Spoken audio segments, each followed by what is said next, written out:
This morning, through a unique test of partisanship, we are finding out that Democrats and Republicans are not just deeply divided on the facts, they may be actually seeing two completely different worlds. Now, there's Gallup polling going back 2 decades that shows a stark and widening divide on a variety of political issues. But now a growing number of researchers are coming around to the idea that politics actually alters our perception. It changes what we see.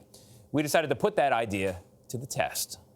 They want to destroy this country.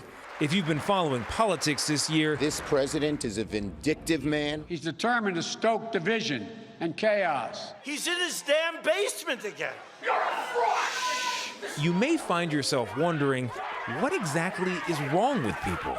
All they can do is spew hatred. Are they just not seeing what you're seeing? Fascists ruining this country. Well, we decided to find out. We're going to show you 2 video clips, and you just tell us what you see. Will do.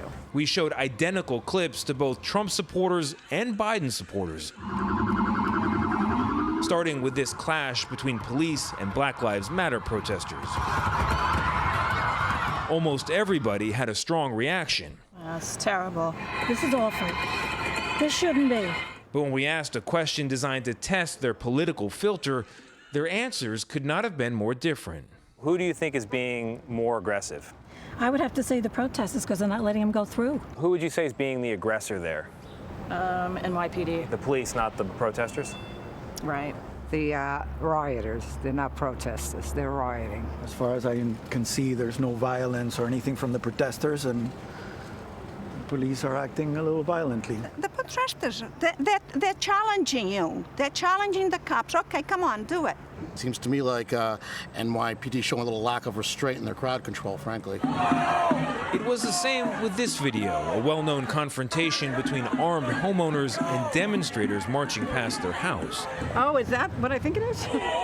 This is so wrong. Once again, people from different political parties were seeing very different things. These people are just sitting there protecting their house. They don't want to shoot nobody. They don't want to harm nobody. They're sitting there strictly protecting their house. If you had to pick the person being more aggressive or the people being... The person with the gun. Yes, Okay. It would be the person with the gun. They're defending what they could while they were there. I'm not against it. So in terms of who's being aggressive, it's the protesters. The protesters. Who's being more aggressive?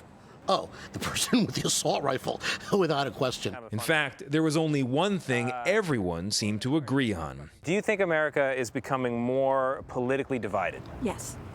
Yes. That's for sure. Absolutely.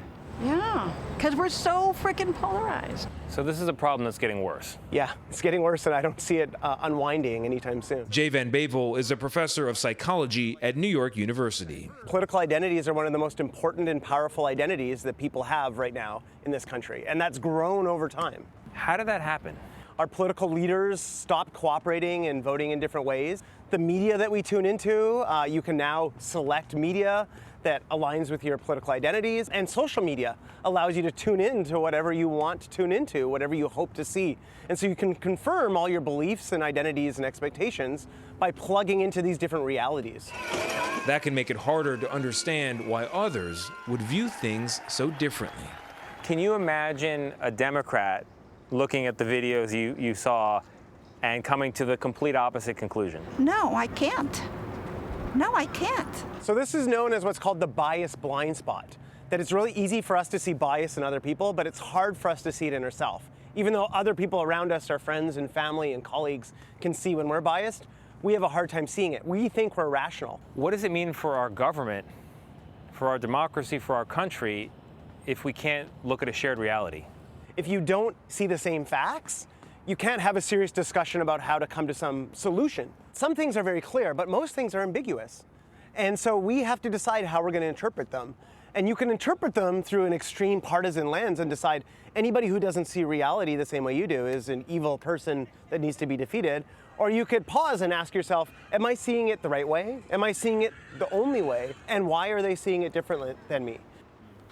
Yeah, the key there is pause. So Yes, yeah. Pause and ask yourself, what are you looking at? And are you seeing it the right way? Is there another way to look at it? But The reality is that in the moment we're living in, you can show people the very same video and they can come to opposite points of opinion on it. To that point of pausing, social media works so quickly and people react so fast that there isn't a lot of pausing anymore. In fact, quite the opposite. There's a lot of rushing to conclusions and judgments. The bias blind spot is very scary, but when the professor said if you don't see the same facts, that's the thing, Tony.